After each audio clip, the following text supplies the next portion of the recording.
what I found in my research is that there's a series of qualities that self-made millionaires have. If you have these qualities, your success is virtually guaranteed. And if you don't have these qualities, the qualities are learnable. Point number one is that all business or sales skills are learnable. All financial skills are learnable. If you can drive a car, you can learn any skill. If you can drive a car, you can learn the skill. Now, number two is you're probably only one skill away from doubling your income right now. You're probably only one skill away from setting yourself on the road to becoming a self-made millionaire. That turns out to be the case for almost everyone. And then I discovered that all people who are successful are excellent at what they do. You know the old question they asked Willie Sutton, the bank robber, why do you rob banks? He said, well, that's where the money is.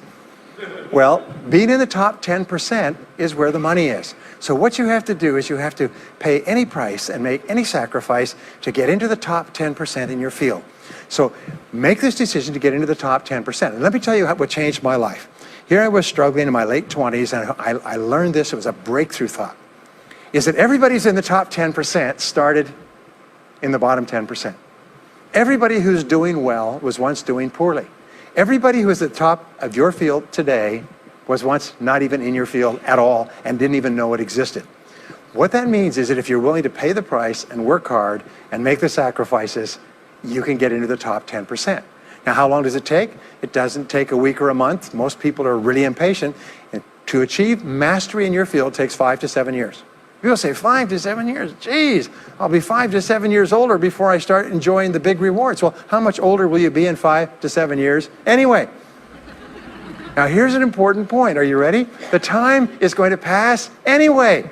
The time is going to pass. 5 to 7 years from now, 5 to 7 years will have passed. The only question is, are you going to be at the top of your field, or you're still going to be down there with the mediocre 80%? And the wonderful thing is this is nobody's better than you, and nobody's smarter than you. If anybody else is at the top of their field, it means that you can be at the top of your field. Just go to them and find out how they got there, because they started at the bottom. Now, it may take longer for some people and less for others, but everybody who puts one foot in front of the other and keeps moving eventually gets there. Next is refuse to consider the possibility of failure. It's the most amazing darn thing is that the fear of failure is the greatest single obstacle to success in adult life. And it's not failure itself, because each one of you is a professional failure. Each one of you has failed over and over and over again. Isn't that true? All of us fail. All human beings fail over and over. 9 out of 10 things that we try don't work out the way we expected. We have failures in relationships and in jobs and in careers and investments and everything. It's not the failure that holds you back. The failure makes you smarter. We say that it is the fear of failure, not failure, that holds you back. And the way that you overcome failure is you never consider the possibility of failure. The rule is this, is there's no such thing as failure, there's only feedback. Is when you try something that doesn't work, you get feedback, not failure. And recognize that most things you try aren't going to work the first few times. So what you do is you say, oh, that's an interesting bit of feedback. And you pick yourself up and you move forward and you have more feedback and you move forward. To become a self-made millionaire, you're going to fail over and over again, year after year after year. But your brain has a cybernetic mechanism, which means that every time you try something, you get feedback, which makes you smarter. And when you try something else, you get feedback, which makes you smarter. And eventually you reach the point where you're too smart and you stop making mistakes. You start to do more and more things right and fewer things wrong. But you can't get there unless you have experienced the failures. Henry Ford once said that failure is merely an opportunity to more intelligently begin again. Now let me pass on one great rule to you, which has been discovered in interviewing self-made millionaires.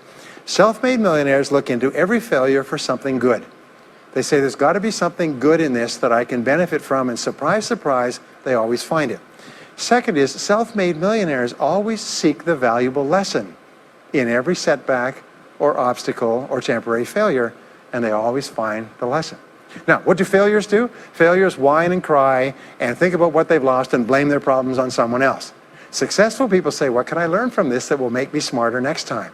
And my promise to you, those who seek find, is that if you go looking for a valuable lesson in the biggest problem that you're facing today, you'll always find the lesson. Here's another possibility. Your biggest problem today could be the biggest gift that you have ever received, because it may contain within it the lesson that will make you successful. If you stop thinking about what happened and who's to blame, and you start looking for the gift within your problem, sometimes it can transform your life.